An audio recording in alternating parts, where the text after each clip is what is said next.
आज है 1 अक्टूबर 2025 और नए महीने की शुरुआत के साथ ही देश भर में कई बड़े बदलाव लागू हो गए हैं, जिनका असर सीधे आपकी रसोई, जेब, बैंकिंग, यात्रा और डिजिटल पेमेंट पर पड़ने वाला है।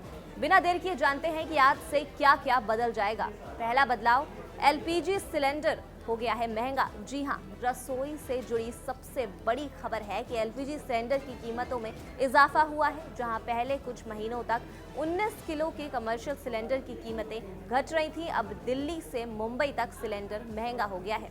घरेलू 14.2 किलो वाले सिलेंडर की कीमत अब 853 रुपए की बनी हुई है। इससे आपके किचन का बजट थोड़ा गड़बड़ा सकता है। दूसरा बदलाव, यूपीआई में बड़ा बदलाव किया गया है। इस खबर को यूपीआई यूजर्स जरा ध्यान से सुने। आज से एक बहुत जरूरी फीचर हट गया है, P2P कलेक्टर रिक्वेस्ट। मतलब अब कोई आपको यूपीआई के जरिए पेमेंट रिक्वेस्ट नहीं भेज पाएगा।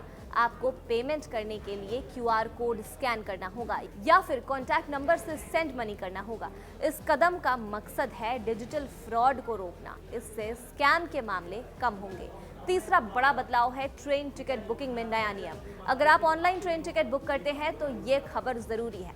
अब से IRCTC वेबसाइट या ऐप पर टिकट बुकिंग खुलते ही पहले 15 मिनट तक सिर्फ वही लोग टिकट बुक कर पाएंगे जिनका आधार कार्ड अकाउंट से लिंक है। मतलब अगर आपका IRCTC अकाउंट आधार से लिंक नहीं है तो आप पहले 15 मिनट तक टिकट नहीं बुक कर पाएंगे।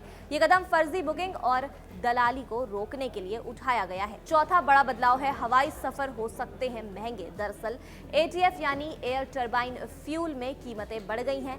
दिल्ली, मुंबई, कोलकाता और चेन्नई जैसे बड़े शहरों में हवाई ईंधन की कीमतों में 2000 से 3000 रुपए प्रति किलो लीटर तक की बढ़ोतरी हुई है। इसका मतलब है कि त्योहारों के मौसम में हवाई टिकट महंगे हो सकते हैं क्योंकि एयरलाइंस की लागत बढ़ गई है।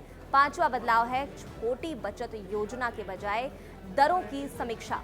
आज सरकार PPF, सुकन्या समृद्धि योजना, सीनियर सिटीजन स्कीम और पोस्ट ऑफिस सेविंग स्कीम जैसी छोटी बचत योजनाओं के बजाय दरों की नई समीक्षा कर रही हैं। संभावना है कि इस तिमाही अक्टूबर से दिसंबर के लिए ब्याज दरों की थोड़ी कटौती हो सकती है।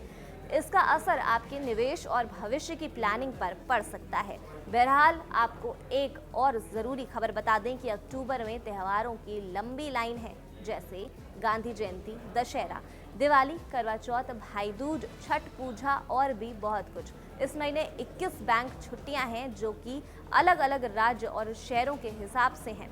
तो अगर आपको बैंक जाना है तो पहले RBI की बैंक छुट्टी लिस्ट जरूर चेक कर लें। इन सभी बदलावों का असर आपकी जेब, यात्रा, पेमेंट से लेकर निवेश तक पड़ने वाला है।